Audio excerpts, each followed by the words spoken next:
Blog Talk Radio.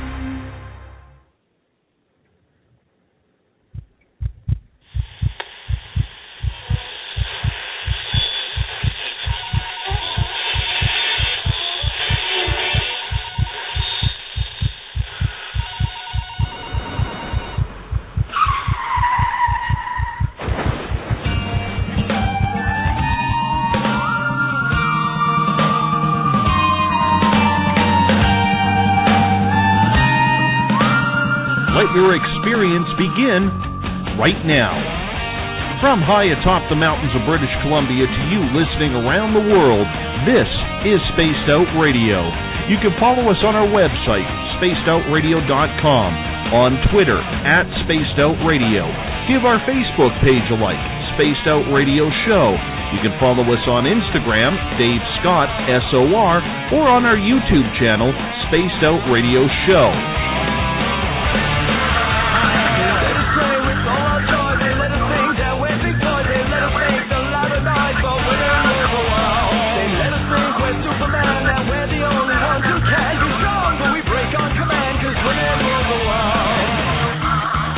Buckle up, space travelers. It's time to go for a ride as we are live on Spaced Out Radio.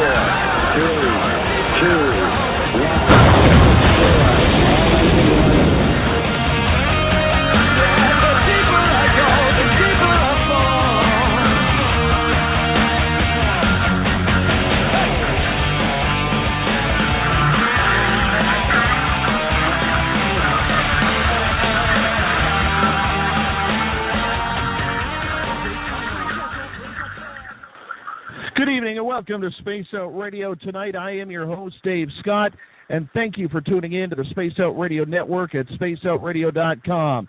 As we come in from the frozen Canadian tundra, battle our way past the wild animals, sidestep Bigfoot, and enter Uncle Jimbo's cabin, stoke the fire, heat this place up, and broadcast you live on this Monday night, early Tuesday morning if you're on the East Coast. Here at SOR, we do this thing 7 days a week. We want to be your official one-stop shop when it comes to the ufological, extraterrestrial, supernatural, paranormal, and so much more.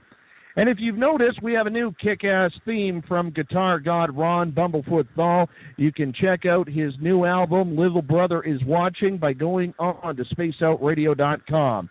If you're a social media junkie like I am, you can follow us on Twitter, @SpacedOutRadio. You can give our Facebook page a like, Spaced Out Radio Show, and you can ask to join our Spaced Out Radio group as well as Podcast Central.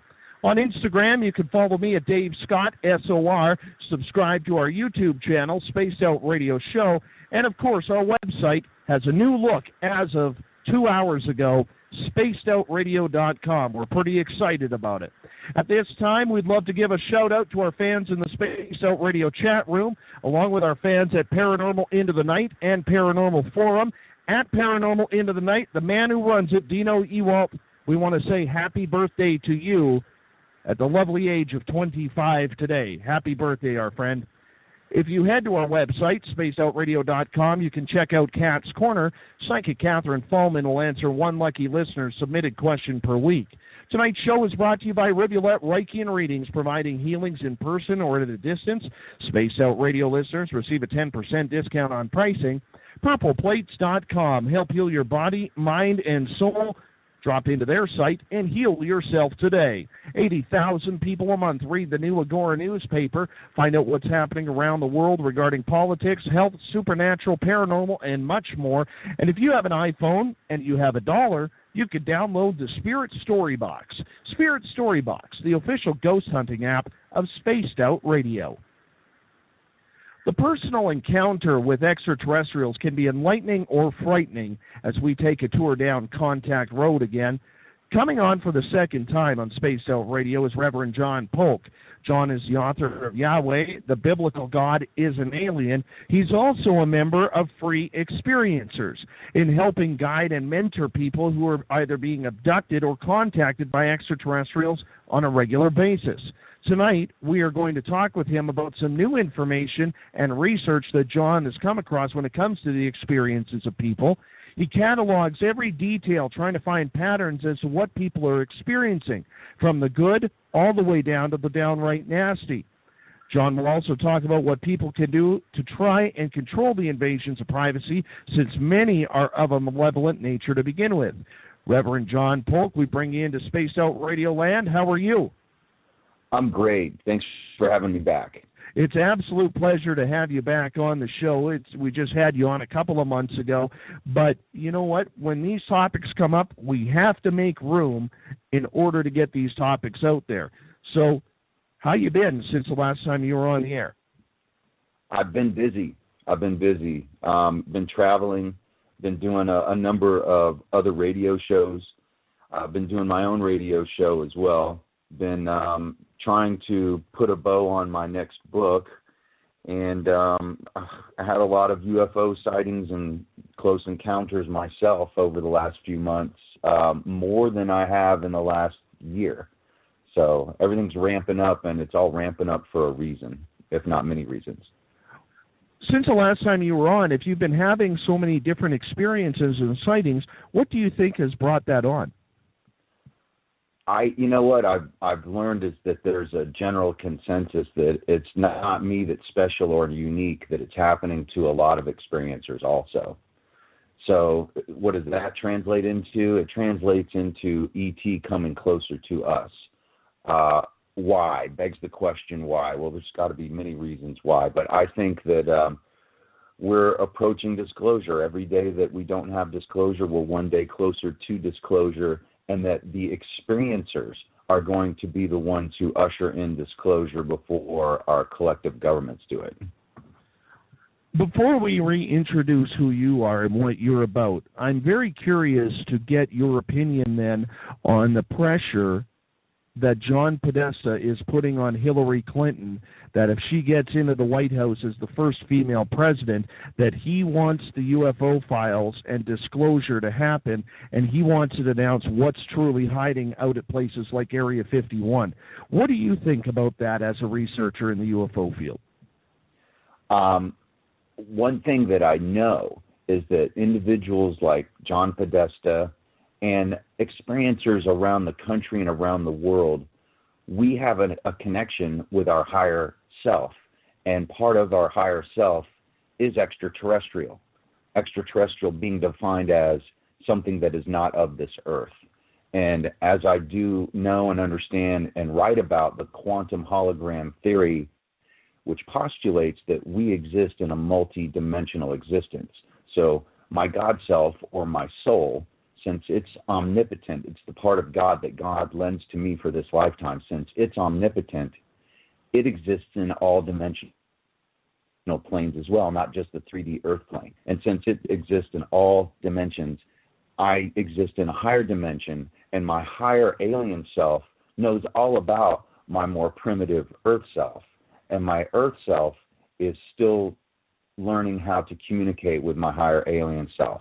And my higher alien self and everybody else's higher alien self, including John Podesta, is trying to communicate to all of us, respectively, individually, and collectively, that they are out there and that they want us to know and acknowledge that they exist. And if we can all come together as the most important race on earth, the human race, which is what connects us all, if we can all hold hands and send light out into the universe, we can actually receive more information that way. And it's another way to usher in disclosure and circumvent the powers that be that are trying to hide it from us. We are talking with Reverend John Polk tonight on Spaced Out Radio. The topic, aliens, extraterrestrials, contact, abductions.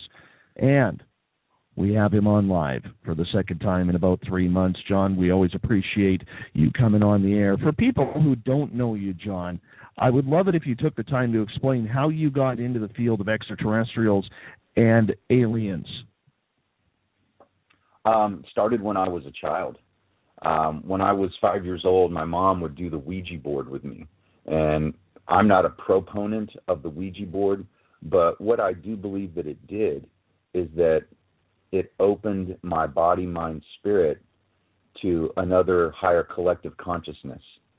And so at age 5, basically I'm communicating with spirits with my mother, and we're on the Ouija board, and Mom's going, "Are you pushing it? No, are you pushing it? No, are you pushing it? No, are you pushing it?" And she's like, "Honey, you have to be very, very honest with me. Are you moving this thing?" I'm like, "No, I'm not." "Are you moving it, Mom?"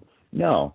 So, you can't prove that there was actually spirits moving the thing on the Ouija board, but I know that there was. And then after that, when I was 12 years old, I started seeing ghosts. When I was 13, I saw something in the mirror, and I called it you. I didn't know what else to call it. I would look in the mirror, and I'd go, you. I could see something in the mirror, and it was something outside of myself. It was my higher self connecting with my 3D earth plane self. And then that slowly evolved into abductions. And I'm sure I was abducted before 15, but the first one I can remember, I was 15. My parents were rich. We lived in $1 million condominium on the ocean in Daytona Beach, and it was the perfect setting to be abducted. And that's where it all began. Just like with most abductees, experiencers, it happened in childhood and then manifested from there into my adulthood.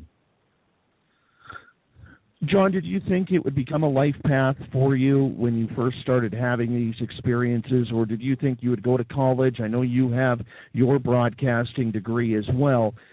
And did you think that you would just get on with your career before thinking that this would become a life path? At the time, I thought I was dreaming. I really didn't even think it was real. I didn't think it was real. It took me until I was in my 30s for me to start to realize that it wasn't just a dream, that it was absolutely real. And that whole time I could see ghosts, spirits, extra-dimensionals, ultra-terrestrials, but I didn't know what I was looking at.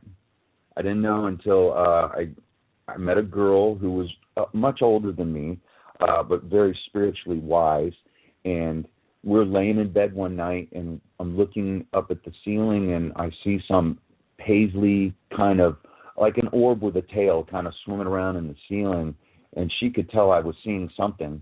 And then right at that point, we see a dress, like a female's old colonial style, big plumey kind of dress, walk across the room. And I looked at her, and I'm like, "Did you see that?" And she said, Yes. She said, "What you were looking up at in the ceiling is that those are angels."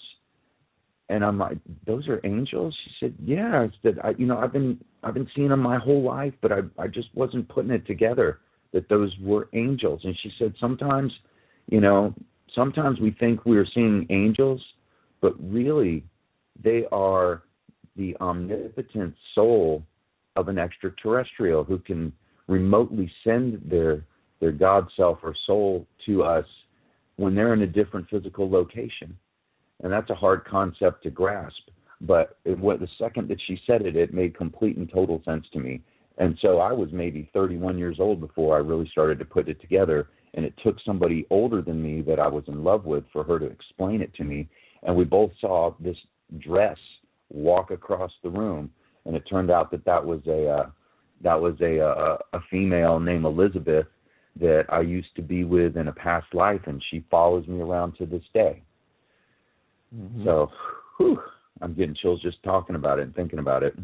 Well, you know what? When you have those real personal connections that are tied to those who are above, whether it's God, whether it's the extraterrestrials, whether it's angels, there is always a huge amount of energy that can rush into your body. I remember just right before the show when you and I talked, and I told you I was standing outside and I was getting the feeling like I was being watched. It's kind of that same buzzing energy, isn't it? It is. And you said, "I can feel it." And I bet you did. I know you did. You felt it. There was something there, whether you could see it or not. And then that's when I said, they're always there. They just vibrate at a higher frequency that we can't necessarily see into. But they are always there, and it's something to think about. And you can pray to them. Why not? They're always there. Reach out to them. Surround yourself with light. Send them love. And the more that you send love, the more love you'll receive back. If you send out fear, then you open up the floodgates into the hounds of hell. You don't ever go that way. So no. even if you don't feel comfortable or you don't feel 100% secure, always surround yourself with light and always send love out. The more love you send out, the more you will always get back from the other side. We're talking with Reverend John Polk tonight on Spaced Out Radio. He is part of Free Experiencers. We're going to get into that later on in the show. John, I don't want to make this a big religious talk because I know we're talking about aliens tonight, and that's really your forte, even though you hold the title Reverend, and you are a firm believer in God above. But for a lot of people, and I just want to touch on this briefly, they cannot draw the parallel between God and extraterrestrials. They tend to think on a religious aspect that aliens are forms of demons. You don't think that way. I would love for you to explain why. Well, just like there's good, and I don't like to use the word bad. It gives too much power to something. So there are good, and then there are less than good people on this planet. And just like there's good and less than good on our planet, there's good and less than good that permeates the entire universe. So there are malevolent extraterrestrials and there are benevolent extraterrestrials. And both of them can influence our lives. Both of them can activate our pineal glands and influence our thoughts and our actions. But like I was saying just a few minutes ago, the energy you put out is not always, but huge energy that you will receive coming back. So I pray and I meditate every single day for at least an hour, and at least half of that hour that I meditate and I pray and meditate on having an open congress and an open communication with benevolent angels and extraterrestrials, and that I focus on surround myself. I focus on seeing them in my room. I focus on watching them watch over me as I'm in my car, as I'm working, as I'm just laying in bed at night. I constantly focus on it. I focus on it every day. I do affirmations and I do mantras to reinforce it in my mind. And the more I do it, and this takes years and years and years, but the more you do it, the more you're going to have experiences. And it's something that I will never change.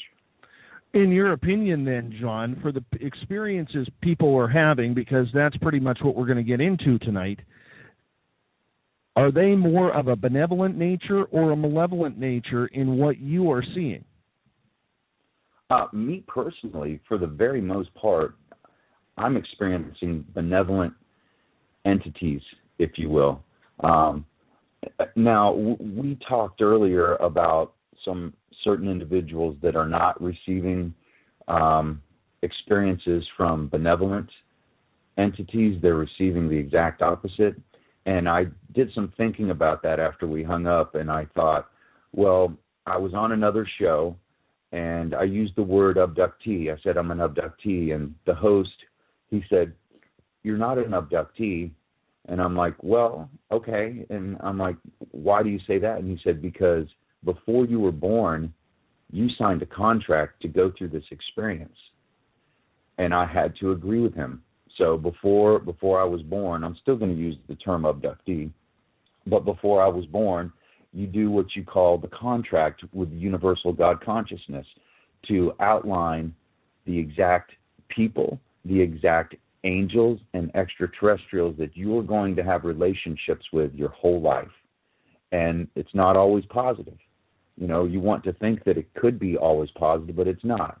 You know, as there is a balance in the universe, you're going to have your yin and your yang. And I'm just blessed that in this particular lifetime, I've been blessed to deal mostly with benevolent angels and extraterrestrials. I want to touch on something you just said. And a lot of people have a hard time believing this. when we say, and I've heard not only you but many people say this about the contract. I think that is a very important topic that we need to discuss here, Reverend John, because a lot of people may not understand what we mean by the contract that we sign before we are born, before we are incarnated here on earth, that we have to go through these experiences. Now, you just mentioned we line up the ETs, the angels, and everything around us before we come here. Does everybody sign that contract? I believe that we do. But this concept, it's not taught in school. It's not taught in theology. It's not taught in modern-day religion. However, it used to be a long time ago. You know, karma and reincarnation are not Christian beliefs, although they were before the Council of Nicaea cut out a lot of the Gospels and basically rewrote the Bible. So the contract, it is hard to understand, but let's say it's pretty abundantly clear to certain individuals that their contract for this lifetime is not positive at all. Well, you got to figure there is reincarnation. So in the next lifetime, more than likely, you will have a more positive contract. You will run into more positive individuals. You will have a more wholesome, loving family life, wife, children, and family situation where you may not in this lifetime. The whole yin and yang. There's a balance. You can't have just good experiences, or you can't have just less than good experiences. You have to have a balance of all of the above. And that's a hard part to understand, especially when you're going through a lifetime where Lady Luck is just not on your side. A lot of people have a hard time believing that in today's day and age when we see so much famine, we see so much war and atrocities being taken, whether it's at the hands of us bombing the living hell out of the Middle East, whether it's of what ISIS is doing or terrorist groups are doing around the world, and it's more than just ISIS.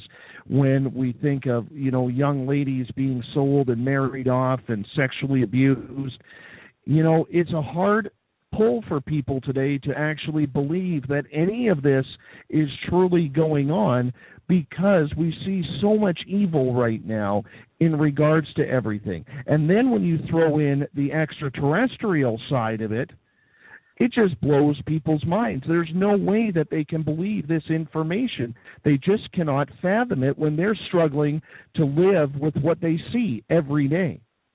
I agree.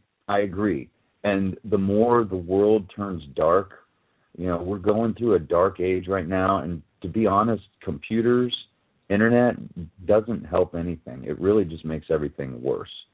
A lot of people don't think that or believe it, but it is absolutely true. You know, the power of the computer, what we think is setting us free, is really enslaving us. We are also totally controlled. Imagine if we all lost the internet tomorrow, what would happen to our planet? I mean, you think it's dark now, it would be incredibly dark, and we just go into total chaos and anarchy. But I mean, I agree. It's hard to argue with somebody that you know, is going through a really dark place in this particular incarnation. The majority of the world does not experience the freedoms that we do in the United States. And yeah, our government's all messed up, but so are most world governments. But as bad as ours is, it could be a whole lot worse.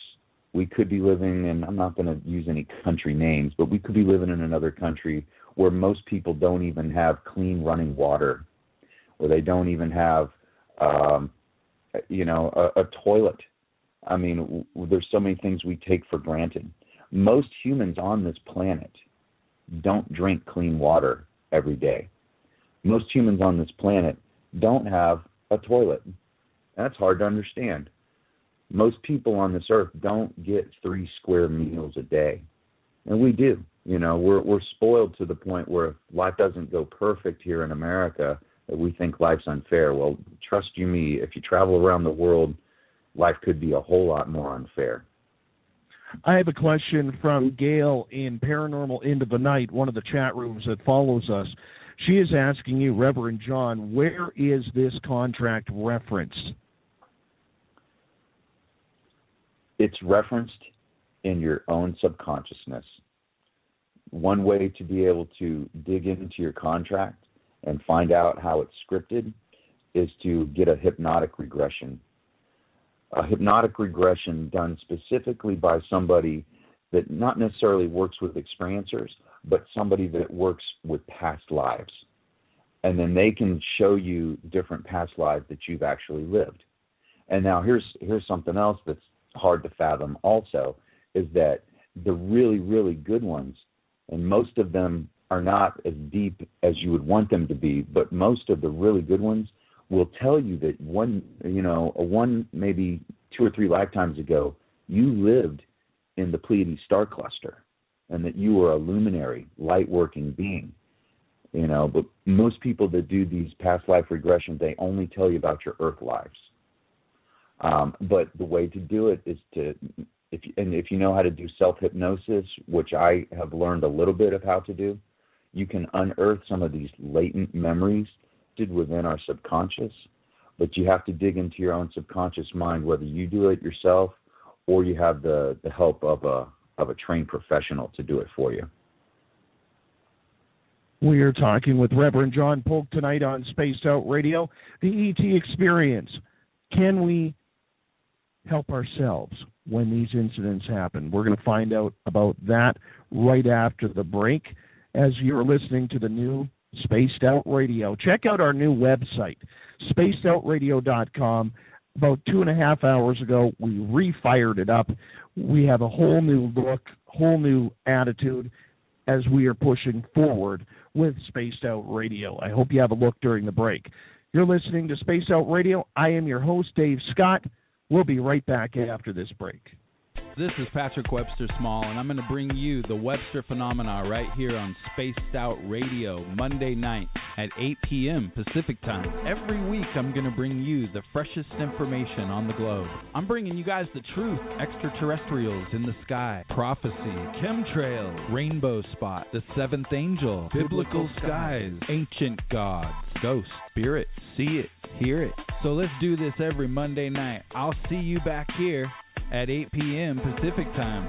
Visit purpleplates.com today. For over 40 years, the Purple Energy Plates have been delivering amazing results for their many customers.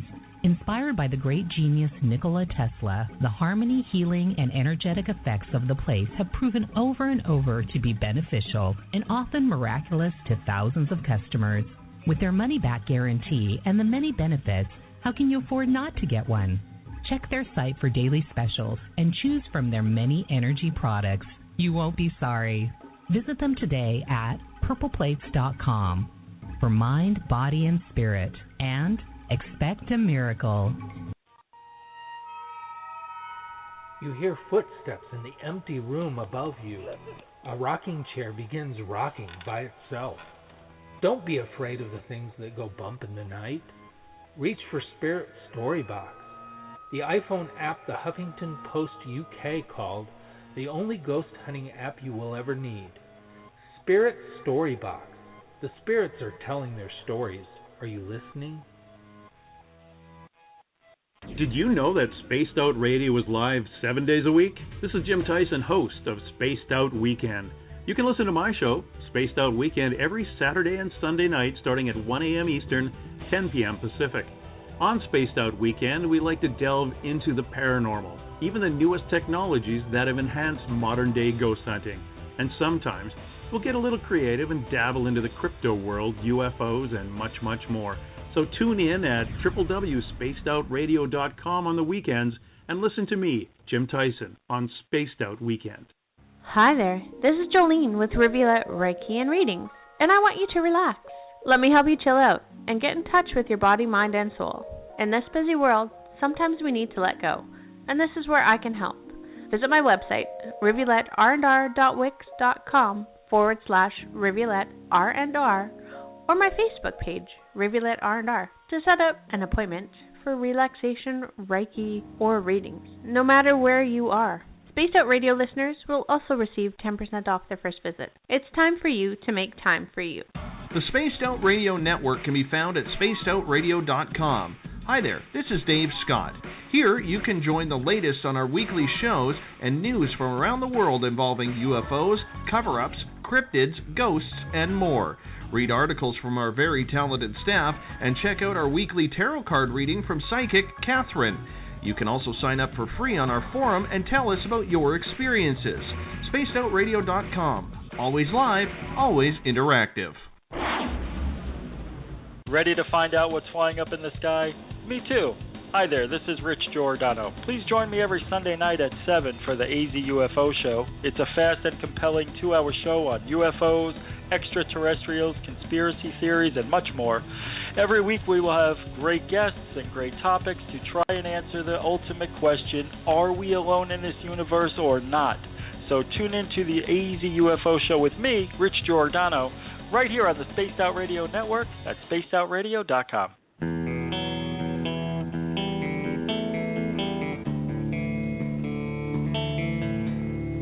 Would you like to connect with Dave and his guests? Learn more at spacedoutradio.com for the latest news, features, photos, and articles. Spacedoutradio.com is where you can stay up to date on what's happening around the world and up in the stars. And now, back to Dave Scott. Welcome back to Space Out Radio tonight. I am your host, Dave Scott. Thank you so much for tuning in to the new look, new sound, Space Out Radio. Tomorrow night on the show, we are going to be talking with Sherry Edwards. We're going to be talking about sound healing.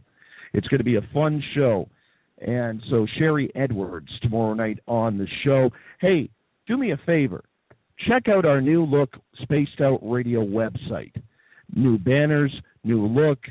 We've made it more interactive for you as we look to grow, make this thing bigger and better and stronger.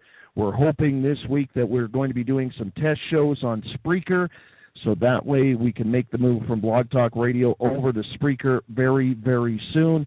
I'm very excited about all this progress that we've been making over the last couple of days. We just fired up the New Look website a couple of hours ago.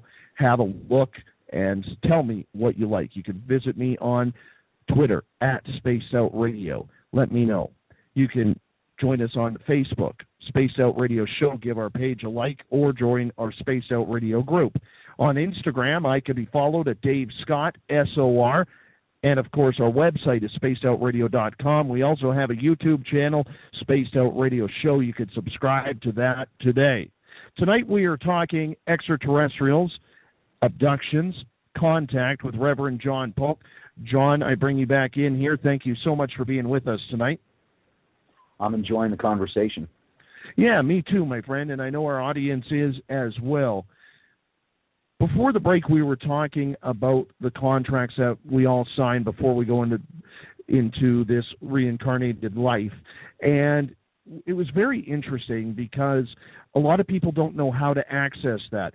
Do you recommend people taking a past life regression to try and go back to that point to figure out who or what is going to happen in their life if they have that ability to do so? I do. If it's burning within inside you, if it's an insatiable desire to travel back into one of your past lives, first try to do it within yourself. First, and don't try it just for a couple days. The meditations that I do, I've been doing for many, many, many years. But try and do it for yourself. You may surprise yourself. You might open a door that leads to a hallway full of doors that you never even knew existed before. And if you've seen, try it for, a few weeks, a few months, and if you get a little frustrated with it, don't get frustrated, then consult somebody. But try and do it for yourself first. You might be able to surprise yourself in the process.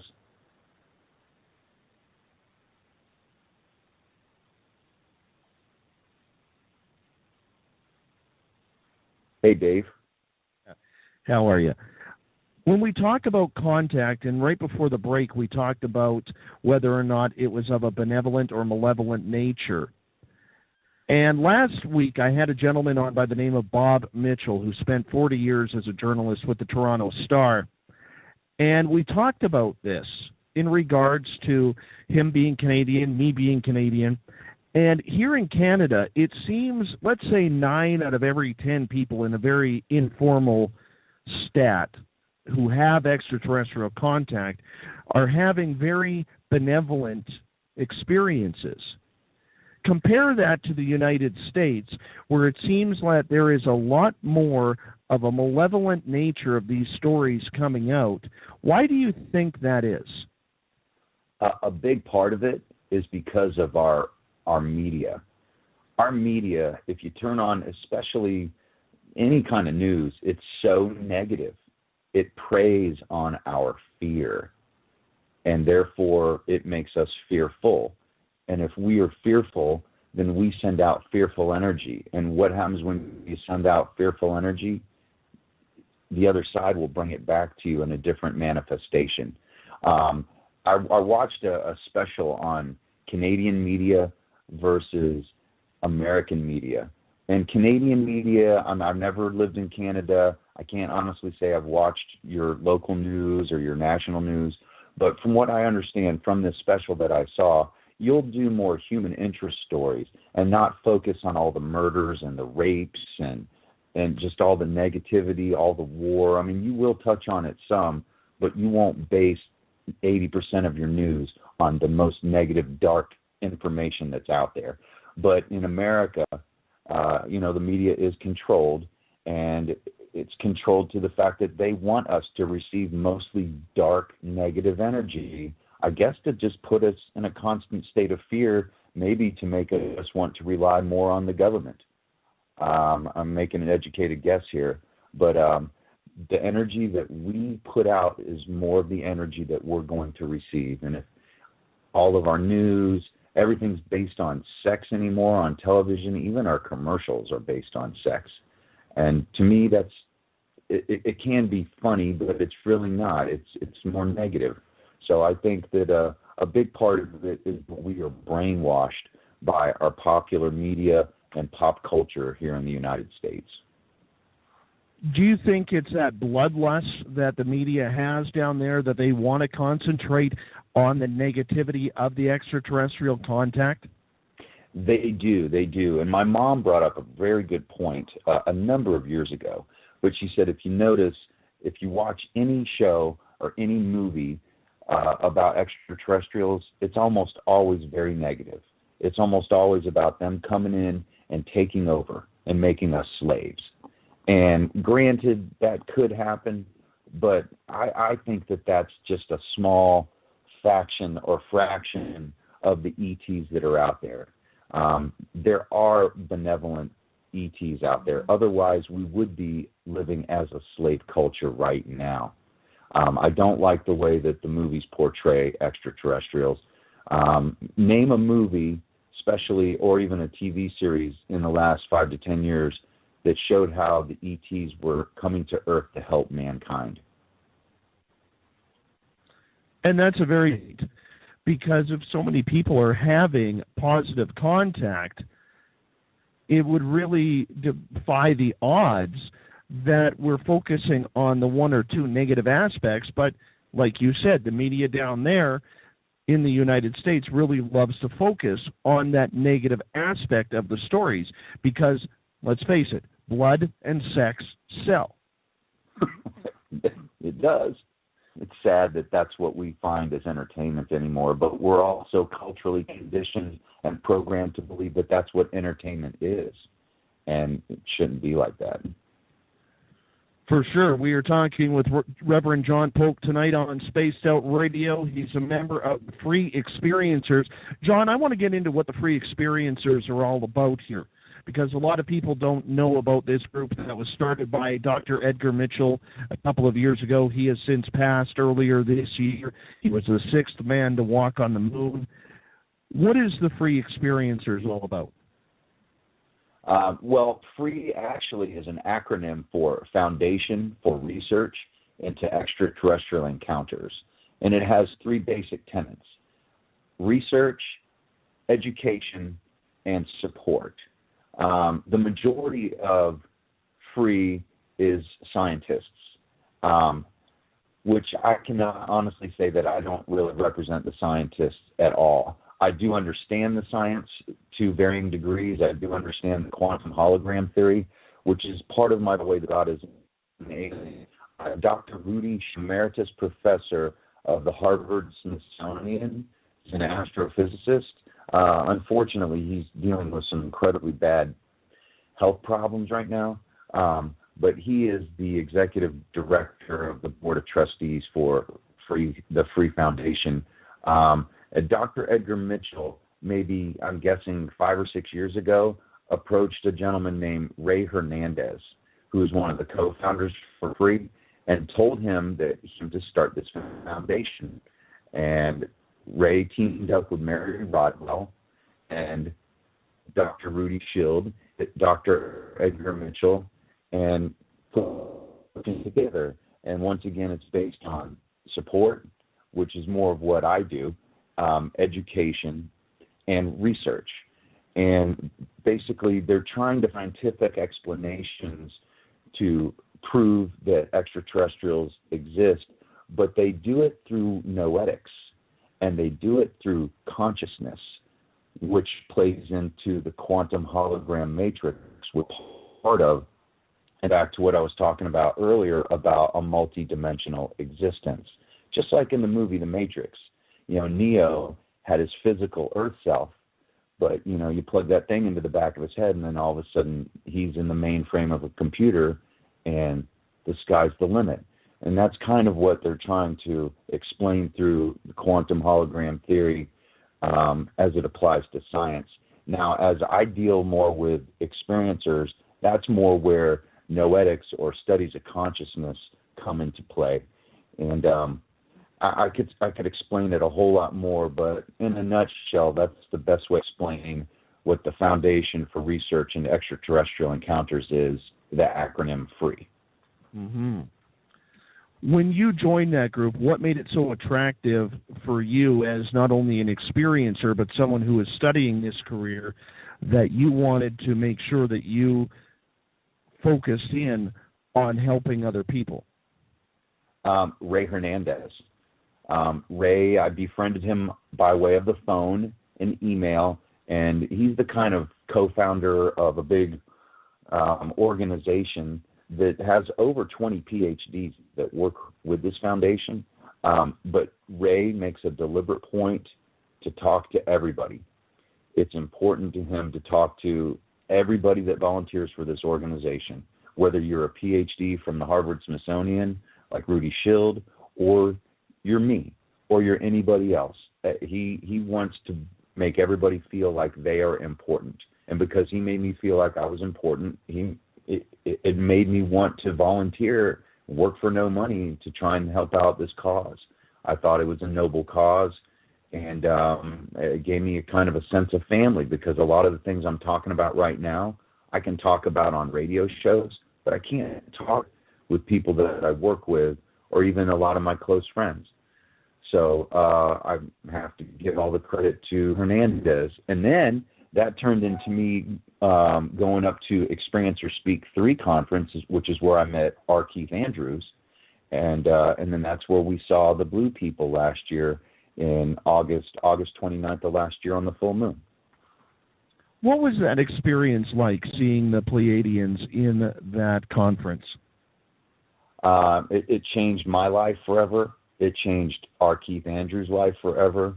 It changed Audrey Hewen's life forever. And Audrey is the founder of Starborn Support International and the Experiencer Speak conferences. And she's actually having another conference in August of this year, which will be Experiencer Speak 5, which I'm more than likely going to be attending. And Richard Dolan is going to be the Master of Ceremonies. And I got to meet him at the Alien Snowfest last month. But meeting those ETs, and also the fact that they came up to me and wanted to talk to me, and they didn't want to just talk to me. They wanted to command an audience and actually field some questions. And that part alone blew my mind, that they wanted to be seen, they wanted to be heard, they wanted us to talk about it. They wanted, especially Keith, Audrey, and I, to make a big deal out of it. They knew we'd be going on these radio shows. They knew that we would try and push for some kind of soft disclosure over them coming and visiting us and not just us three, but over 20 witnesses involved. So if something like that doesn't change your life forever, then you're just not changeable. Were you surprised, John, about the negative disinformation type backlash that you received, and many in that visitation received in regards to the information when you guys went public with it? For me personally, I have received zero. I've received no negative feedback whatsoever. I haven't. I'm sure I will at some point. And I actually look forward to it and embrace it. Bad press is better than no press. If everybody believed me, then it would still be a story, but you want a little bit of controversy. You don't want everybody to believe everything you say. You want to be able to have an honest, educated, intellectual discussion about it. And if somebody really wants to push, then, hey, we got 20 witnesses. So, you can push me against the wall, but you're gonna tell 20 other people that they're hallucinating? Well, good luck with that. Well, the reason why I bring up that question is I know R. Keith Andrews has taken a lot of heat over that, including about the photo that the Pleiadians asked him not to release. He has allowed certain people to see it. I am one of the lone people who has seen the photo. And I do know that he has taken a lot of heat over this, and a lot of people have come to his defense in regards to it. Do you think that is fair criticism from the UFO community? You know what? I know what I saw. Keith was instrumental in this whole thing, absolutely, and so was Audrey. Are they justified for criticizing Keith? As much as I like Keith and I believe in Keith, and I know he has a gift very similar to mine, if not way more evolved than me in many ways, the thing that hurts him the most is the photo. I mean, think about it. I've got a photo of some extraterrestrials, but I can't show it to you. That just discredits you right off the bat. It does. I know the photo exists. I know the photo is real. I was there when the photo was taken. Unfortunately, this is the cross he has to bear. It's like a crown of thorns. But I love Keith. We were all meant for this experience to happen to all of us simultaneously. Unfortunately, he's the one who's going to have to deal with the criticism, mostly because of that photo that he won't show anybody unless it's in his hand, and he shows it to you on his phone while the phone is in his hand. And, maybe, and I thought of this at length, that maybe it was a form of disinformation deliberately planted by the Pleiadians to not lend this story complete and total credibility, not yet. Unfortunately, Keith's the one who's having to deal with it. I don't have a photo, so I can't say I got a photo, but I can't show it to you. I'm glad I didn't take the photo. In your opinion, should Keith have kept quiet about the photo? In my opinion, yes. But you know what? I'm not going to question him. I'm not going to call him out for anything. He's being a brave, gallant warrior and taking this on the chin for all of us, really. So I'm not going to criticize him in any way. I wouldn't have done it myself. But, at the time, it's easy for me to say that now since, and I didn't even realize how much heat he was receiving over all this. I just know that I've been talking about this story at length on every single radio show I've been on. I've been on, 40 or more shows since August. I've talked about it at length. I haven't had anybody criticize me yet. I'm sure it will happen. When it does, I'll embrace it. I'd like to have an intellectual conversation with anybody that wants to challenge us on this whole thing. And that's where I feel sorry for Keith, too, because he was put in a real catch-22 regarding that photograph. Now, for people who have not seen the photograph, I'll explain it to you. If you look at the photograph, it looks like you have Keith and his better half Ange, and in between them is the Pleiadian fellow, who looks very human. And if you were to look at the photo, you would say, oh, that's just some old dude who spent too much time on a Florida beach during the wintertime as a snowbird. That's what it looks like. However, the people who were there can attest that the skin color and the pigmentation was actually moving and swirling. It was not set in stone. So even though it looks set in the photo and it looks like he's just talking to another human being, in reality, he's not. And you can confirm that. You were there. I can. And so maybe 3 weeks ago, I have this dream. Let's take a few steps backwards. When they first walked into the room, they walked up to me first, and they had money in their hand, and they didn't even know how much money they had. They didn't even have the right amount of money. But they asked if I was the one who they paid to go see Travis Walton. And I said, no, let me find Audrey. I found Audrey's twin sister, Debbie, who in turn found Audrey.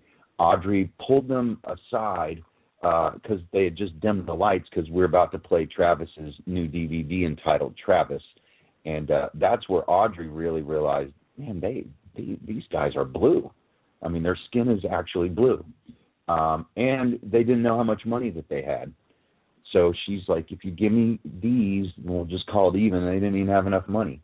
And then they went up to Travis Walton. According to Audrey, I didn't see this part, but according to Audrey, they went up to Travis Walton and said, hey, we came here to see you. And he said, how are you enjoying the conference? And they said, well, we just got here. And then they went and sat down. But to go back to your question, the pigment, and Keith used the term fluid. Their pigment was fluid, and I think that was the best way to describe it. And then, so going back to my dream now, I had a dream with Travis Walton. I've never had a dream with Travis Walton in my life, but he pops into my head in this dream, and he says something completely off the wall to me. He says, if you phase the mitochondrial DNA within your DNA, you can shapeshift. And that's all I can remember of the dream. And if you think about it, you get the nuclear DNA from the father. You get the mitochondrial DNA from the mother. The nuclear DNA is important, but the mitochondrial DNA is even more important. For example, a woman can actually have a baby without intercourse by her egg dropping. So maybe one in a few 100,000 babies, there was no sexual intercourse to create to create the conception of that baby. The egg just simply dropped. Why? Because it had enough DNA, the mitochondrial DNA, to start a new life. And so I started thinking about, why would I have a dream about Travis Walton coming up to me and explaining to me how you can phase mitochondrial DNA to shapeshift? And the more I thought about it, is that was not Travis Walton who approached me in my dream. It was Don. It was Don, the leader of those Pleiadians, who did the majority of the talking to all of us, who disguised himself as Travis in my dream. At least that's my best interpretation of it. Anyway, that blew my mind. I have a bunch of questions coming in right now in regards to this. Gail is asking, how can Keith demand disclosure and then not share a photograph that would provide much-needed proof? Brilliant question, and it should be the first question that anybody would ask. And this is where Keith was kind of set up to fail, and unfortunately for him, that Don made him promise that he would not go sharing this over the internet. And he made him promise that. And Keith has kept his promise. Now, here's something else to think about, is that myself, a gentleman named Ron Sharfy, who is an IT director for a major company, deals with videotaping and networking computers for conferences for big companies, and a number of other people were actually thinking about taking pictures of them because they were standing right next to us. I mean, the whole time that they were there, I could reach out and touch them the whole time. They were right next to me the whole time, and I did. I shook hands with them. I physically touched Don just out of just being friendly, shook his hand, put my hand on his shoulder when we were laughing. We all tried to take photos of these blue people, and we couldn't. Every one of us forgot what we were doing. They did the Jedi mind trick on us and made us completely forget what we were doing. So Keith did it. He was the only one who was able to fight through all that alien anesthesia, which is a term I coined in my last book, and be cognizant enough to take photos. And then at that point, I blacked out.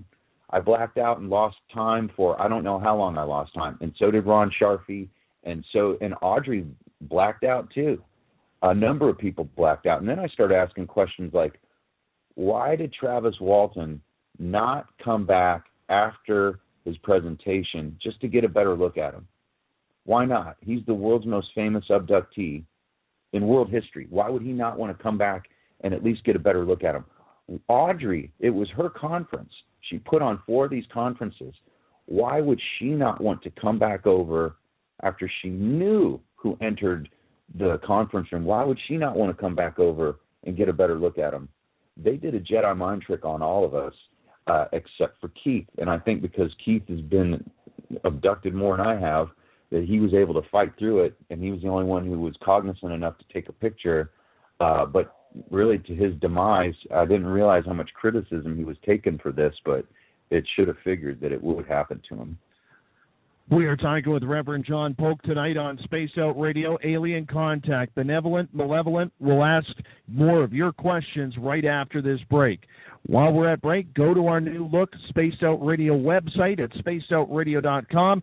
Tell us what you think. You can do that on Twitter. You can do that on Facebook, Instagram. Let us know what you think. You're listening to Spaced Out Radio. I am your host, Dave Scott. We'll be right back. The Phoenix Lights, Roswell, secret military aircraft, flying saucers. Let's check out the sky together. Hi, this is Rich Giordano, host of the AZ UFO Show right here on the Spaced Out Radio Network. Every Sunday night at 7, we hit the airwaves to talk about the phenomenon of unidentified flying objects and more. We want to hear your stories. Maybe you've seen what many others have seen. Only one way to find out, the AZ UFO Show on Sunday nights on the Spaced Out Radio Network on spacedoutradio.com. Hi there, this is James Tyson, host of Spaced Out Weekends, and I know you're enjoying tonight's show with Dave Scott on Spaced Out Radio. I just wanted to remind you that Spaced Out Radio continues on the weekends with me. On Spaced Out Weekend, we hit the airwaves at www.spacedoutradio.com starting at 10 p.m. Pacific, 1 a.m. Eastern. We have great guests with interesting chats regarding all things paranormal, supernatural, cryptozoological, and much, much more. So tune in to Spaced Out Weekend and give us a listen. Visit purpleplates.com today. For over 40 years, the Purple Energy Plates have been delivering amazing results for their many customers. Inspired by the great genius Nikola Tesla, the harmony, healing, and energetic effects of the plates have proven over and over to be beneficial and often miraculous to thousands of customers. With their money-back guarantee and the many benefits, how can you afford not to get one? Check their site for daily specials and choose from their many energy products. You won't be sorry. Visit them today at purpleplates.com for mind, body, and spirit, and expect a miracle. Need a break but don't have the time? Tired of life's running around? Hi, this is Jolene from Relaxation and Readings.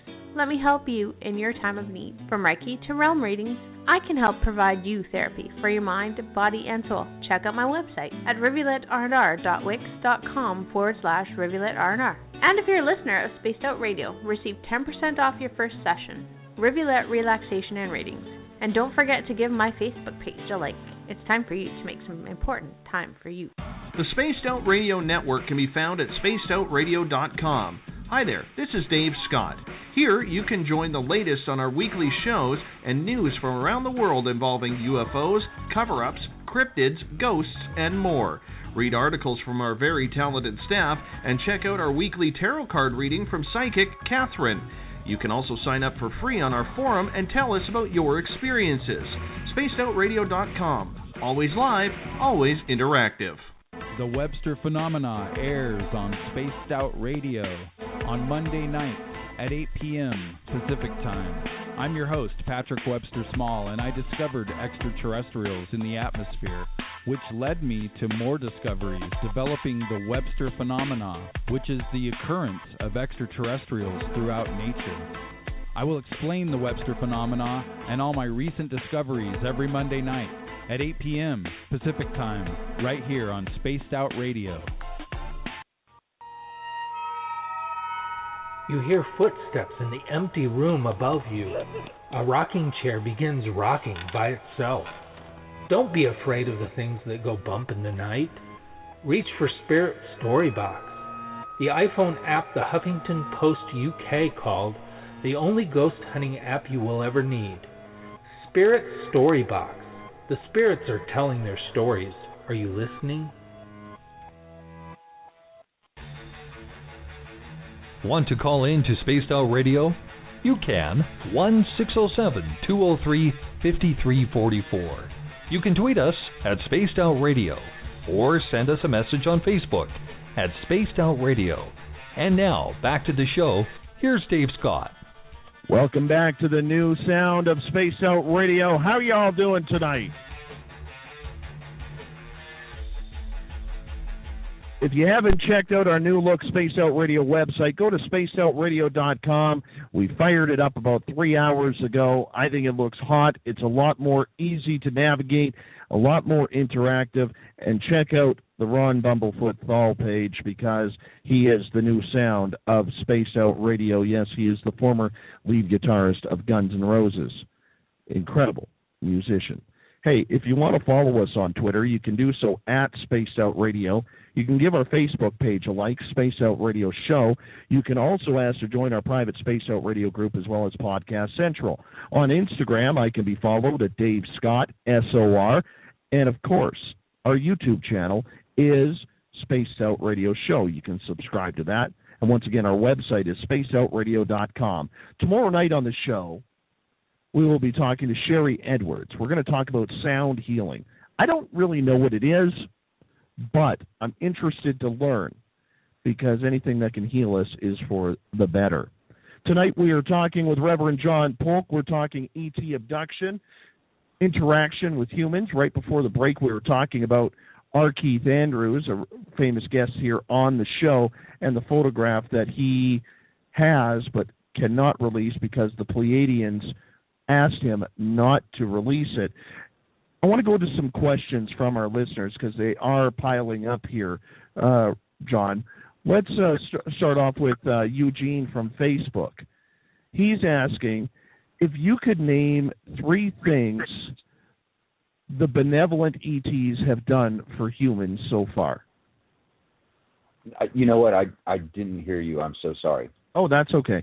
I'll ask it again. Eugene from Facebook was asking if you could name 3 things the benevolent ETs have done for us humans so far. Okay, that's a great question, actually. Well, right off the bat, they have given us technology.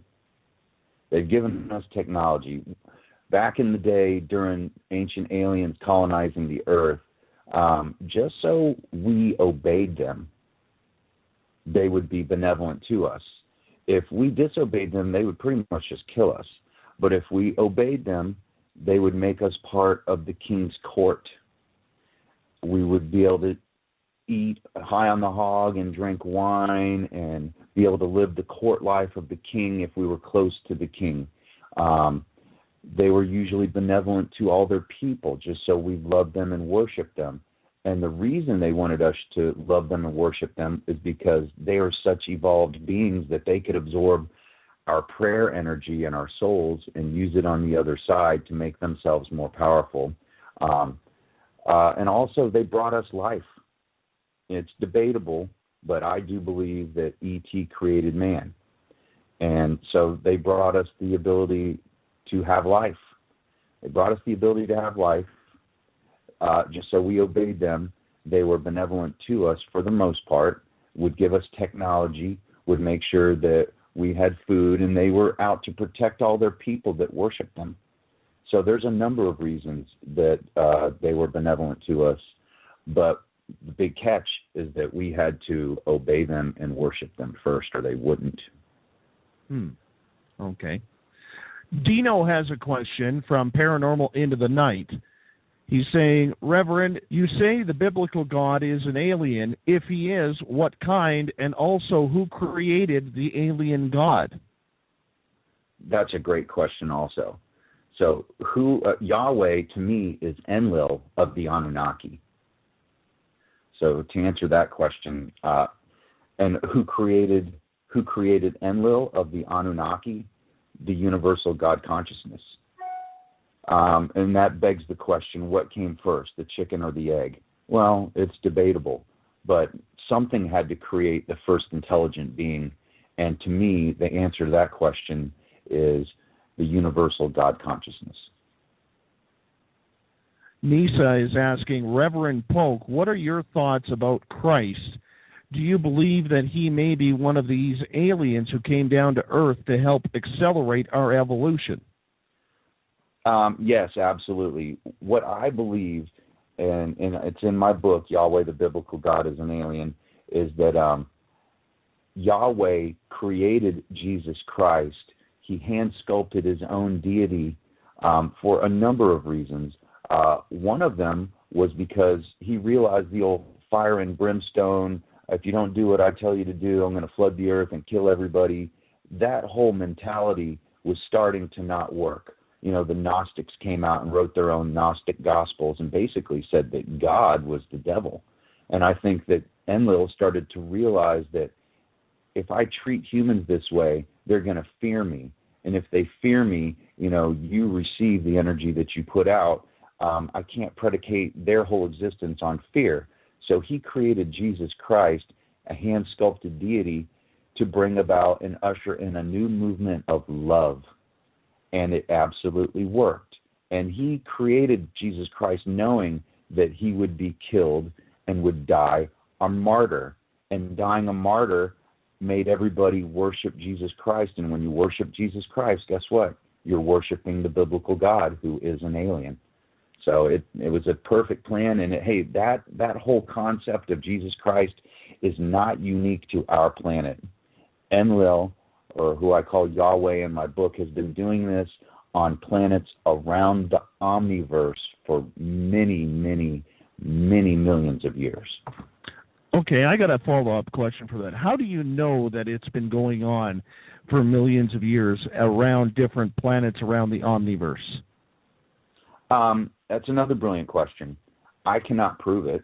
I mean, there's no way I can prove it. But here's something you'll find interesting, is Michael Cremo, Dr. Michael Cremo, wrote the book Forbidden Archaeology. And in his book, he mentions how he found an artifact, which ironically was found in North America. And it was carbon dated to be over 2.5 billion years old. And on this artifact, it had artwork done on it. So it was either done by humans or by extraterrestrials. So that just gives you an idea of how long and how old the human creation story is. Now, if you want to look around our immediate solar system, it's pretty evident that there was life on Mars at one time. So the Anunnaki, Enlil of the Anunnaki, they colonized Mars before they colonized Earth. And they've colonized stars and planets throughout the Milky Way galaxy, Andromeda, our neighboring galaxy, and throughout the universe. And I use the term omniverse because there is more than one universe. But something I cannot prove, so you just got to get philosophical with me and just take from that what you will. But that's my best educated guess based on my own philosophy and the downloads that I receive. Okay, I am going to say this to you because remember when I said, and I'll remind our audience, when I said before the show I was talking to you about, you know, getting that feeling that they are watching when I was outside chatting with you. I'm getting that feeling once again. I'm searching my windows here because it has happened before where ETs have appeared at my windows during this show. So if they are here, I hopefully they don't startle me too much. Corey in Spaced Out Radio's chat room has a question. Are you a practicing reverend? And if so, have you had any backlash because of the ET subject? You know what? All these questions are so good. Your listeners, they're very educated, and it's obvious that they listen to multiple people with multiple perspectives. Exactly, how did he phrase that question again? Corey basically said, are you a practicing reverend? And if so, have you had any backlash from the religious community because of the ET subject? Okay. I don't have a congregation. I don't have a church. The number one reason that I became an ordained minister was because of my belief in God. I believe in God. I believe that God in the Bible is not God. He killed people. I mean, in Exodus 11, he murdered the firstborn Egyptian sons, including children and babies. I cannot worship a God that does that. He did that out of spite. You know the whole story of Exodus. That to me is not God. I know there is some higher order and some higher consciousness. But I became an ordained minister not so much to have a church, but just for me personally. And I honestly thought that it would lend credibility to me in this field. And then the other part of your question, I have been attacked viciously over this also. And it was funny you say that. A good question to bring up. I was in an airport. My mom got remarried in Sedona, Arizona back in May of last year. What an awesome trip that was to go to Sedona. But I'm on my way back to Florida, and I'm in an airport, and we're all sitting there waiting for the plane, at the gate. And this guy, he comes up to me, and he's just being friendly, and he starts talking to me. And he starts asking me what I do for a living. And I told him I'm an ordained minister. And he said, oh, really? And so we start talking about the Bible. And I didn't like the way he was going with it. And I was like, okay, let's start with Exodus 11. God murdered the firstborn Egyptian sons. And he said, well, you just don't understand. And I'm like, what are you, Johnny Cochran? The glove don't fit, so you got to acquit. I mean, what part of murder do you not understand? He killed children. If this is the God that you are preaching about and telling everybody to worship, he's not my God. And it turned into an ugly, heated thing in the airport to the point where I'm like, you know what? I'm going to take the high road and walk away from this situation. I don't want to finish this conversation. But good question, and I'll tell you what, I was sweating it out over that. And he got in my face, was pointing his finger in my face, totally in my personal space. And I foresee that happening even more in the future. We are talking with Reverend John Polk tonight on Spaced Out Radio. More questions from you. This one coming from Pat Penn at Paranormal End of the Night. Why can't all the abductee groups and experiencers groups get together worldwide and go to the UN General Council and demand disclosure? That would get the media involved. I agree. I don't have a good answer why it's not happening, but I would have to totally agree. Maybe we are blocking ourselves from doing so because we're afraid of the ridicule, or we're afraid of losing our jobs. One thing about me personally is I do entertainment in Orlando, and none of my entertainment contract managers know anything about what I'm talking about right now. Most of them don't even know that I'm an ordained minister. I keep it from them. One day, and I'm thinking one day soon, because my book sales are starting to take off, that I won't have to live in fear of losing my entertainment contracts. But I know that's one big reason why I'm not picketing out in front of the White House steps. Not quite yet.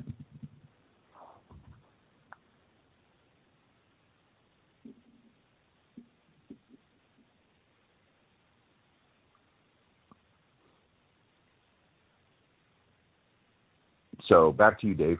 Yes.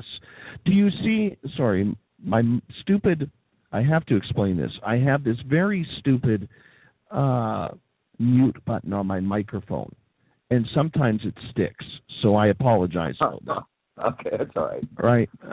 Don't worry. I'm going to be getting a new microphone here pretty soon because this one's going to end up probably broken on the floor if it continues to do that. It's starting to happen a lot more often. But, hey, technical issues with the show. You've dealt with Eric Mitchell, who we've tried to line up on this show. He wants to do this show. We haven't had a chance to actually get our time straightened out to actually do an interview because he doesn't do many of them. And when you see that now his son is having experiences as well with blue people who could be the Pleiadians whom you've seen, do you see that type of lineage following family generation after generation? I do, and that's a great point that you bring up. I met Eric at Experiencers Speak 4. He was one of the speakers, and it's very interesting that his son, I sat next to his son at one point while his father was talking, but I went to a MUFON meeting on the 27th of last month, and I ran into Denise Stoner, Kathy Martin, which I'm sure you've heard of both of them, and then Audrey Hewen's mother, Nancy Hewens. And Nancy and I immediately recognized each other, but we didn't put it together. And then we started talking, and she's like, "Oh, I'm Audrey's mother." I'm like, "Oh, yeah, I remember who you are." And then she's the one who told me, at first I brought up the blue people, and she's like, "Oh, yeah," and she knew all about it and, had plenty to say about it. But then she said, "Did you hear about what happened with Eric Mitchell's son?" And I said, "No, I did not." And this is coming from Nancy. I didn't witness this, but she said that the blue people went up to him while he was in the pool and told him, "Hey, you need to get out of the pool because your dad is about to speak." And that part I did not know about. But so to go back to your question, does it run in families? It does. My mom had me doing the Ouija board at 5 years old and has always been a huge alien freak her whole life and turned me on to it when I was a little kid. And then her brother was abducted between the ages of maybe 5 and 9 years old. And he won't talk about it at all to this day. But when he was between 5 and 8 or 9 years old, nobody in the house ever woke up, ever. And he would come knocking on the door at like 5 or 6 in the morning, and then, his parents would let him in the house and accuse him of sneaking out of the house. Audrey Hewen's mother is a huge experiencer, and so is Audrey and her twin sister. And I know of other people that it just runs in families. I think that it has something to do with our genetics also. We are talking with Reverend John Polk tonight on Spaced Out Radio. John, when it comes to children, it's always a sensitive topic because as parents, we try to protect our children from absolutely everything. So when you hear of these stories about children being abducted, do you find that parents in most cases try to slough it off as imagination, or do you see more people starting to open up to the possibility or a possibility of loss that they don't know what to do in order to help their child? Because for most children, they will become recluse. They will become depressed, anxious, when adults whom they respect are basically calling them liars, non-believers, telling them it's just their imagination. From what I gather, most kids that go through that, it's not necessarily their mom or their dad that was the other experiencer in the family. Like in my case, my mom was not so much an experiencer, but her brother was.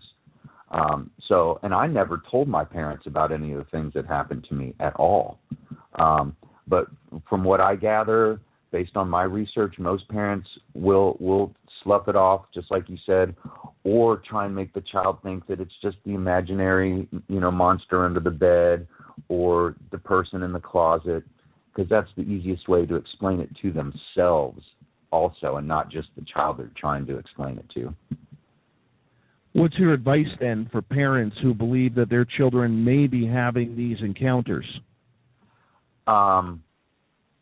To allow them to express themselves the way that they want to.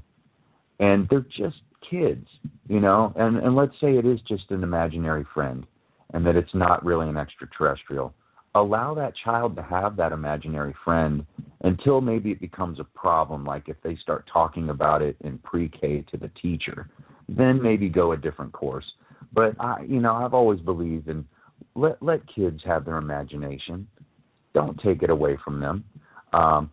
There's a young lady that works with the Free Foundation. Her name is Lynn Hartram, and she runs the peer support program, which is she handles all the people that talk to the experiencers that need somebody to talk to. And her daughter draws fascinating pictures of like spaceships flying from the Earth to the moon, and from the Earth to Mars, and from Mars back to the Earth. And Lynn allows her daughter to live out that whole fantasy. But to Lynn, she knows that her daughter is onto something. And to her daughter kind of gets it, but doesn't totally get it, but her mom totally does. So, and I think Lynn is handling it the right way. She's allowing her daughter, and based on what I've seen the pictures, this is not from this girl's imagination. She's being touched and contacted by ET to the point where they're placing these thoughts and images in her mind, and the best way that she can transcribe it is to draw pictures. Have you ever had a close encounter of the fifth kind? I've had every experience you could possibly think of. Not necessarily with all the different beings like Keith has encountered, but I mean I've been on spaceships where I sleep in my underwear, where I'm in my underwear and I'm cold. And the second that they can tell I'm cold and uncomfortable, they do something on these ships to make me feel comfortable, to make me feel comfortable with the temperature in the craft. I can feel the cold metallic floor beneath my feet. And when they can sense that I'm uncomfortable, they will find a way to make me comfortable. I've been on operating tables also, which is scary. But that has not happened to me, at least that I can remember. It probably has happened to me, but the last I can remember was when I was 15, growing up on the ocean in that condominium. When's the last time you had a close encounter with an alien being? Oh, okay. So the night after the MUFON meeting, I had a dream. Where the blue people came to me, except instead of it being 4 males, it was 4 females. And I woke up on my couch in my underwear, and my front door was wide open. And I'm freaking out. I'm like, what just happened to me? And this was the 27th of last month. And I start looking around the house. I thought maybe somebody broke in. I didn't know what happened. And then I had to just stop and breathe and try and relax and meditate. And then I realized, I think I just got abducted again. And that's one where I don't remember being on the ship. Sometimes I do, sometimes I don't. That particular time I don't remember. But what I think it was it went back to the mitochondrial DNA and meeting Audrey Hewen's mother. And then once the cobwebs started to clear and I became more coherent and cognizant of being awake in the moment, I realized that the blue people came to me in the form of females to try and communicate to me that Audrey's mother was the original one that they contacted, and then contacted Audrey, and then contacted Keith and I, and all these different experiencers at the conference. So that was the last one that I can remember. I've seen a UFO since then, but that was the last abduction that I can remember. If I even was abducted, I think I was. We got a couple minutes before we got to go to break here, but you mentioned about being on a ship, and you've been on many a times. Do you recall any memories from being on that ship, what it looks like inside, where you were going? Did you take a tour? I can. So imagine this. All of a sudden, I just become conscious, and I'm on a ship, and I look to my left, and I see Moses, I see Ezekiel, I see John the Baptist, I see Yahweh, I see Jesus Christ, I see Enoch, and I see other biblical figures. And then I start to take into account what their clothing was. And maybe this was a manifestation of my mind, I can't exactly be sure, but they are all wearing the stereotypical robe. They all had long hair with the big beard. Most of them were gray, and they had like the sandals on, if you will. And then once again, I'm there in my underwear, cold. And then I look in front of me, and I see a gray at a massive console, and the gray is not touching anything with his hands. He's got like a crown or a halo around his head, which I would have to interpret as some kind of cerebral navigational device that our actual Air Force uses right now. Some of our advanced Air Force pilots don't even have to touch any of the controls with their hands. They do it through these halos that respond to brain commands. So I see that, and then I see a massive windshield in front of me where stars are zipping by as if they were just blurs of light, kind of like going into warp speed or hyperspace like on Star Trek or Star Wars. And then I look off to my right, and I see an individual in a robe, but completely different from all the biblical figures on my left. And he's got long blonde hair, and he's about my size and my height. And there's this big black oval in front of him. And inside this oval is outer space. I see stars. I see planets. I see a sun. I see moons. And without touching these stars, planets, moons, etc., he's moving his hands around and moving the planets around and moving the stars around and moving the suns around and moving the black holes around. And to me, I start to interpret this as he's manipulating an astrological and astronomical device.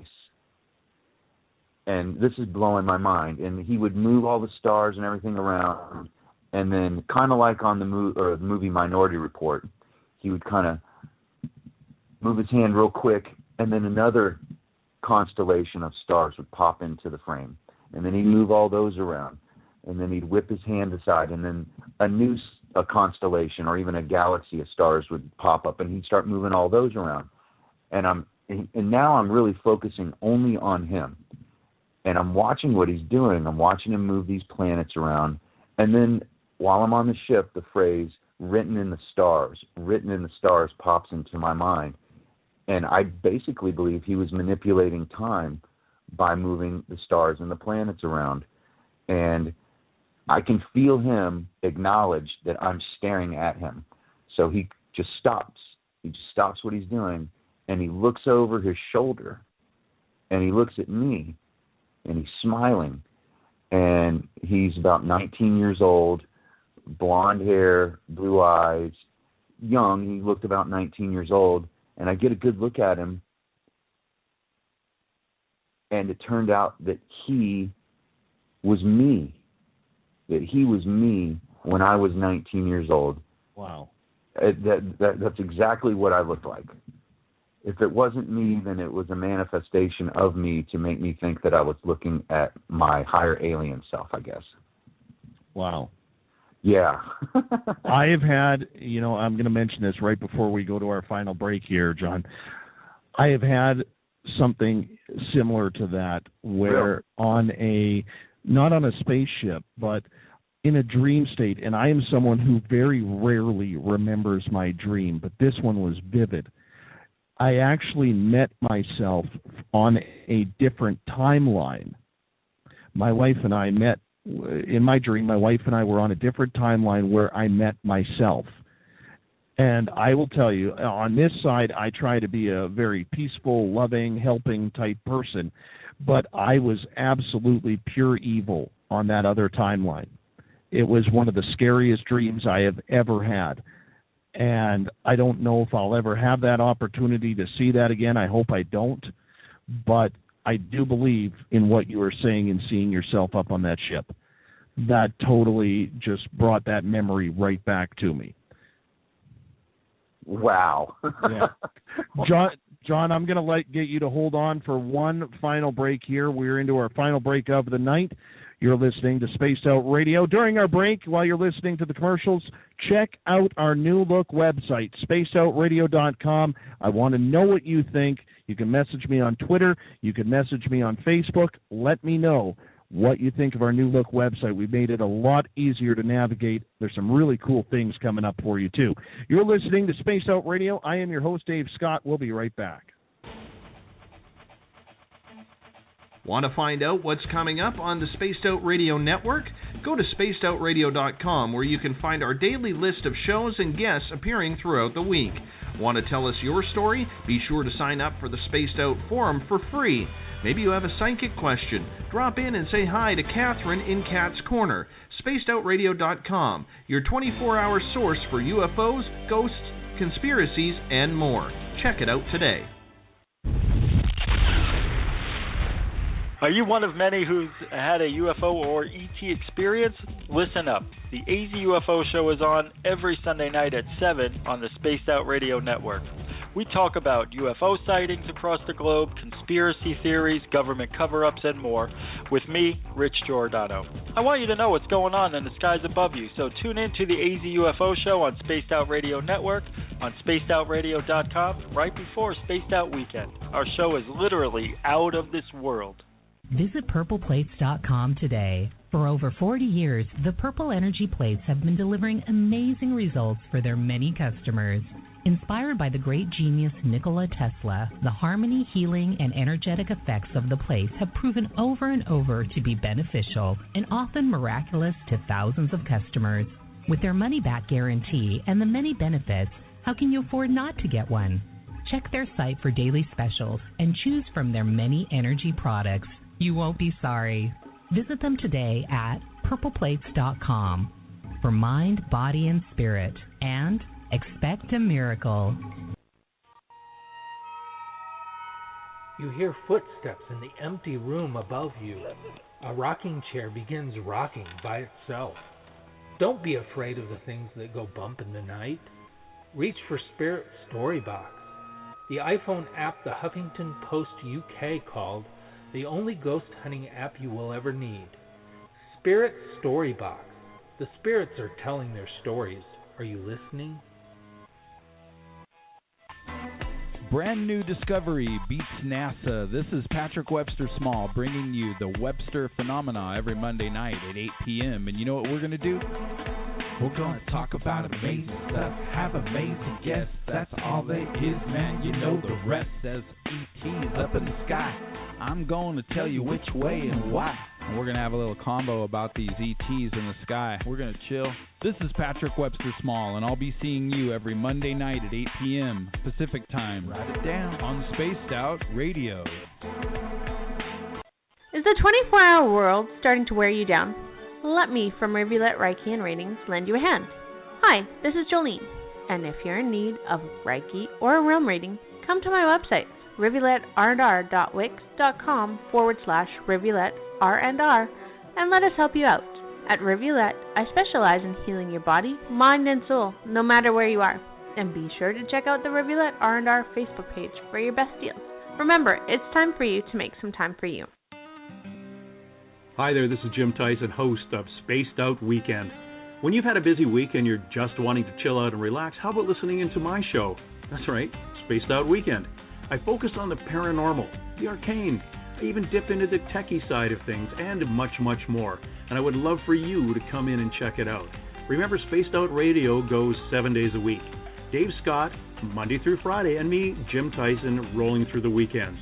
I look forward to having you stop by for a listen every Saturday and Sunday night, 1 a.m. Eastern, 10 p.m. Pacific, only on Spaced Out Radio.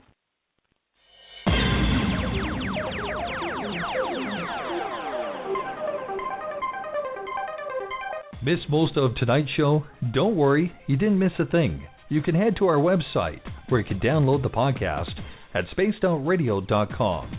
Now, back to tonight's show. Here's Dave Scott. We've rounded third. We are heading for home tonight on Spaced Out Radio.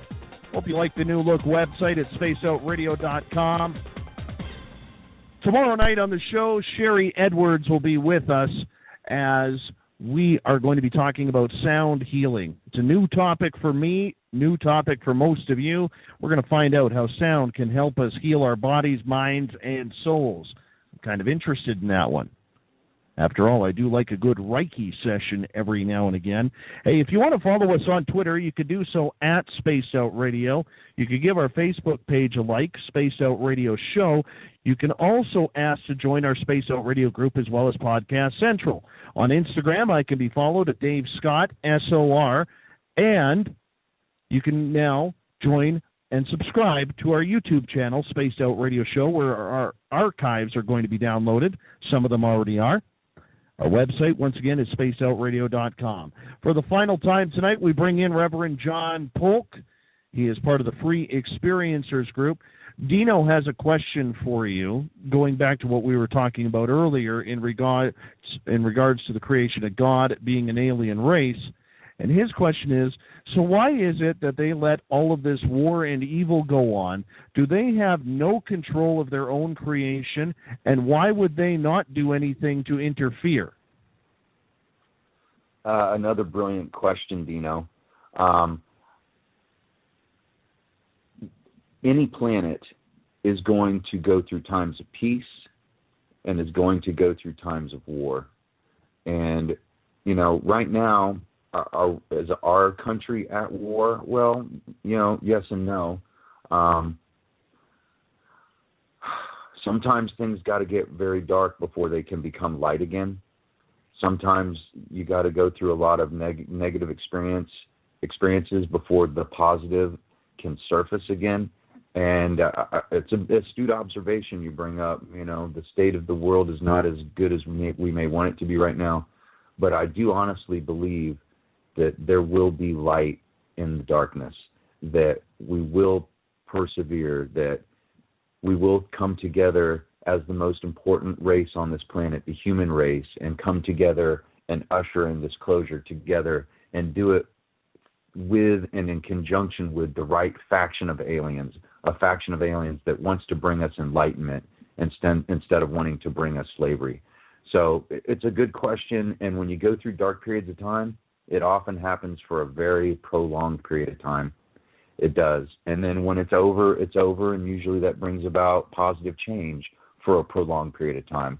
So unfortunately, I think we're on the down curve into the darkness, but I do believe that we will be ascending back up to the top of the mountain. When, I can't exactly tell you. I think that's a very interesting question in regards to the fact that, you know, we all want to see peace, and yet we live so paranoid, almost like, and I hate to use this term, like sheeple. How do people get their voices heard then in regards to trying to get this peace together where the extraterrestrial races are going to feel more welcome in coming down here? Well, what I think is that all the war and all the negativity on this planet is created by ETs. I was listening to Fade to Black, Jimmy Church's Fade to Black, a week ago today, last Monday, and they had guest on there, Mike Sala, and he was absolutely brilliant. And he was talking about the reptilian agenda and how a lot of our world leaders are, in fact, reptilians and or reptilian hybrids, which I believe a lot of our leaders are now. And I think that what they're doing is going to have to get worse before it gets better. So why are our leaders so inept? Why are they just completely useless? How come they cannot work together? They're not meant to work together. But eventually, all this negativity is going to boil up and percolate to the point where they won't be in control anymore, and that a benevolent force will ultimately take over, and that we will be able to achieve enlightenment. Unfortunately, it's just not going. We're not going through that right now. We're going through the dark before we can find the light again. I do have to ask you one question with a little bit of humor. You mentioned your underwear a lot. This isn't the same pair of underwear every time when you're up on one of these ships, is it? No. Okay. I just had to clarify that. No, what it is I sleep in my underwear, and I'm often taken while I'm in my bed, and that's how I end up in that situation. You know, so, and spaceships are cold. Outer space is cold, that's for sure. For sure. I have a question from Gail in response, before I threw in the humor, this was in response to Dino's question. Do you believe that the extraterrestrials respect our free will? Man, that's a good one. No, I don't. I believe that they put us on this planet as not part of an experiment, but as part of a program. And that imagine swimming around in a petri dish and looking up at the microscope. But the best part about humanity, not necessarily you and I and all of us that are listening right now, but we live in bliss. We don't know or understand what's really happening to us. And that's the way that ET wants it. They don't want us to know that they're in control. They don't want us to know that they can actually remotely activate our pineal glands and place thoughts and actions in our mind that we think are our own. They don't want us to know this. They want us to think that we have free will, and we do have free will, but certain things that are happening are out of our control. Anything major in your life that happens, that goes back to the contract also. So do they respect our free will? I would have to say no. All species, or just the ones that would like to see a little bit more domination of Earth on their end? Yeah, exactly. There are multiple factions, and this goes back to the Greada Treaty with Eisenhower that I think we talked about before the show, how 4 different factions approached Eisenhower, leaders of our military, leaders of the Air Force, and basically were working a deal with us where they would bring us enlightenment if we would disarm all our nukes. And 3 out of the 4 alien factions came up to us with that proposition, and Eisenhower and the military might said, no, we're not going to disarm our nukes. So the tall grays from Beetlejuice came up with the concept of, well, we'll give you the nuclear technology if you allow us to abduct your citizens. And that was the agreement that they struck. And if anybody's interested in looking that up, you can Google it, the Greada Treaty, Greada, the Greada Treaty. And that dark faction is in control right now. Eugene has a question on Facebook. He is asking, if we are created by ETs, then wouldn't it be possible to merge into them spiritually? Absolutely. And that goes back to what I was saying earlier, is that we all have a multidimensional self. We don't just possess a physical container in the 3D earth plane. Our soul is omnipotent. There's multiple dimensions. So our soul actually inhabits multiple bodies, and some of those bodies are in higher dimensional planes where we would vibrate at a higher frequency. So can we merge into them? Yeah, absolutely. And then conversely, they can merge into us. Imagine that you are your higher self looking down at your more primitive earth self. It's in your higher self's better interest to take care of your more primitive self that doesn't even know you exist. But when you can start to form a nexus and connect that bridge between you and your higher self, when you say your higher self, it's not just spiritual. there is a certain physicality to it. And so to answer your question, yes, we all merge with each other, and that's something I meditate on all the time, is to having more of an open communication with my higher selves. Pat Penn is asking a question. So what is the bottom line here? What do they want from us, and what is the ultimate plan for mankind?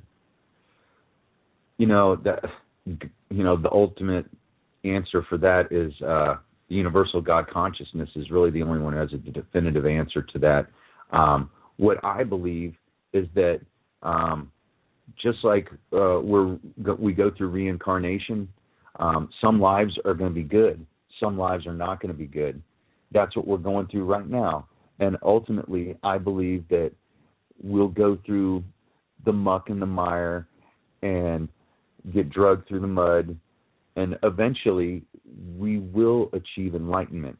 That's my own personal opinion. Can't prove it, can't put a timetable on it. I just choose to remain optimistic and try and stay positive about the whole thing. We are talking with Reverend John Polk tonight on Spaced Out Radio. Nisa from Paranormal Into the Night has a question. Are humans the only species these ETs are interested in? There must be other species in their petri dishes, right? Yes, brilliant observation. This even goes to animals, like killer whales in the ocean. In many ways, killer whales, whales in general, dolphins, they communicate through sonic waves, which may play into the story tomorrow night with sound healing. They actually are more evolved than us at communication. Dogs and cats and other domesticated animals, not even just domesticated animals, can actually communicate through telepathy. You can see animals look at each other and be able to communicate with each other without even saying or barking or meowing or creating any sounds whatsoever. And then extrapolate that. There are so many different hominid, different species around the multiverse and the omniverse. In the Mahabharata, which are the Indian epics from India, along with the Vedas, they talk about how there are over 400,000 different hominid species that permeate the universe. So you got to figure they're studying all of the above.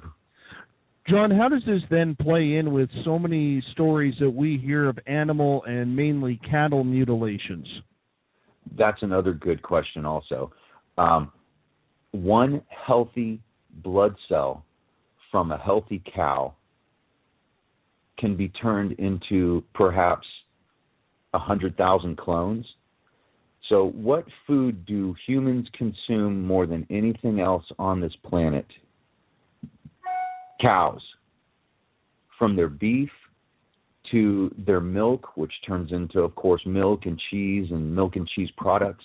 There is no other food source that is consumed more by humans than cattle, than livestock.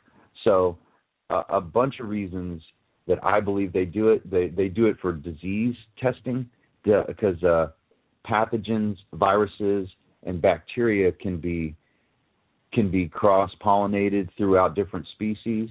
So they do it for testing. They do it also to populate other planets. You need a food source. You're going to terraform a planet. You need food source. What better food source than cows?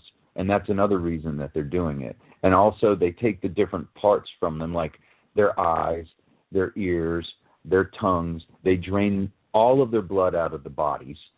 And they even take their reproductive organs, their udders and their anus. They take all of that so that they can genetically create a more perfect cow that they can use to populate other planets and use as a food source. I was talking to Butch Witkowski from UFOcop.com on this show a couple of times, and the first time I had him on the air, we were discussing human mutilations. And he gave a very scary stat, which is in the United States annually, there's about 1.3 million people who go missing. And when the FBI, as his sources told him, whittles it down from murders to runaways to kidnappings, suicides, and they break their stats down very specifically. It comes down to 5% of those people that the FBI will believe, well, I'm not going to say they believe, but will say are no longer here and could be off planet. What would human mutilations do for the extraterrestrials if they already have the ability to sneak into our houses and take us at will? You know, that's a great question. I can only speculate that, I don't know how to answer that, to be quite honest with you. It is interesting to theorize about it, though, because we don't know. I can make some educated guesses, but I don't know enough about the human mutilation phenomenon to be able to answer it properly. Maybe they're doing it for the same reasons they're doing it with cattle outside of using us as a food source. Maybe they're doing it. Maybe there's less evolved aliens that are just learning how to do the cloning process. There's a guess that just popped in my mind. I can't be exactly sure. Do you think those people, which equals out to about 65,000 people a year, are still on this planet? One thing I do believe is that people are taken off planet because they're needed on the other side in another dimension for whatever reason. You ever heard the story about Ambrose Bierce? No, fill me in. Ambrose Bierce, he was in the military with the American military back in like late 1800s, early 1900s, and he ended up getting shot in the head, and the bullet somehow went into his head and popped out the other side, but didn't damage any of the brain or vital organs inside his head. And then after that happened, kind of like how Tesla got electrocuted during one of his experiments, and then all of a sudden he became this incredible empath and psychic, and he was able to communicate with the other side. And then him and Mitchell Hedges, and Mitchell Hedges was one of few people on this planet that actually found a crystal skull. They went to the zone of silence in close to Chihuahua, Mexico, which is northern Mexico, closer to the Texas border.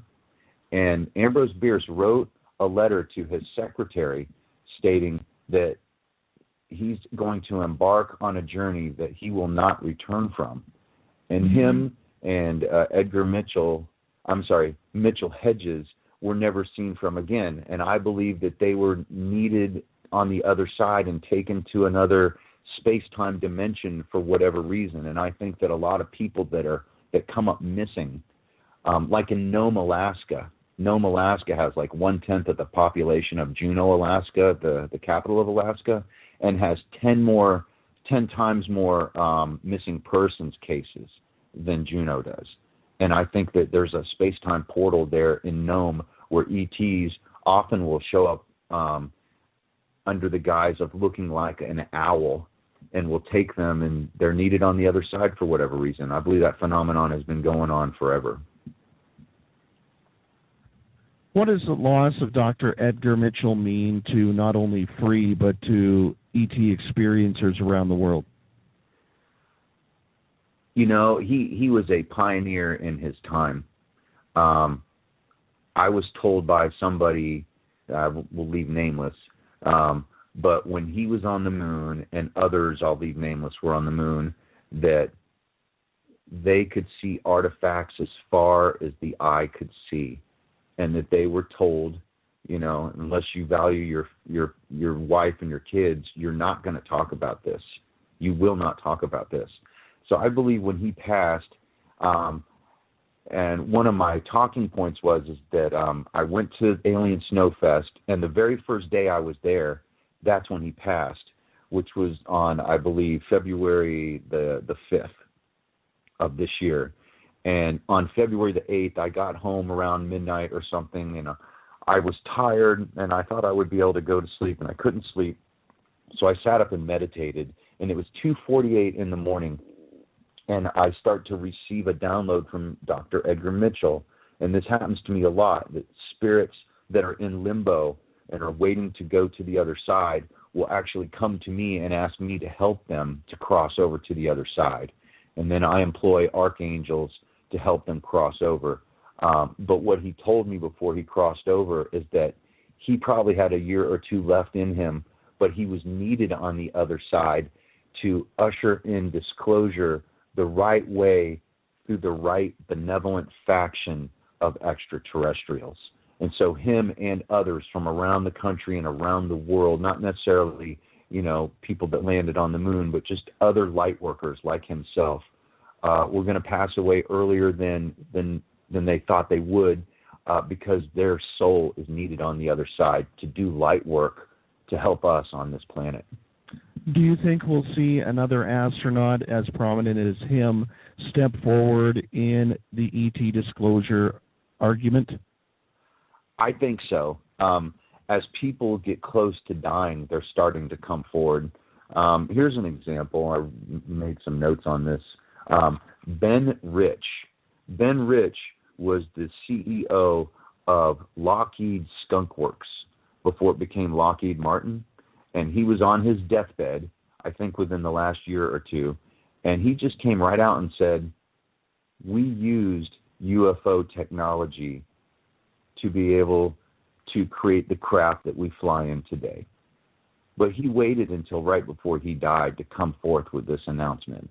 So individuals like him are coming forward, but it seems like they're doing it right before they pass because they're afraid of the consequences, and you can't blame them for being afraid. Ben Rich also stated that we are about 800 years more advanced than what we show in technology today, and he also was quoted as saying that we already have the technology to get ET back home again, and he ended it just like that. My friend, we only got about 30 seconds left. Where can people find your book? How can they contact you? Twitter me, if you wish, at Reverend Polk. At Reverend Polk. Polk is Polk. And or you can go to johnpolkmedia.com and find out all kinds of information about me, as well as purchase my book, Yahweh, the Biblical God is an Alien, which is available on paperback through Create Space, which is a division of Amazon, or through gumroad.com. Both of those links are contained within the site. Awesome. Reverend John Polk, thank you so much for being on Spaced Out Radio tonight. It was an absolute pleasure to get to talk to you so soon once again, and we will definitely bring you on again. Hey, thank you so much. Glad to be back. Take care. All right. Good night.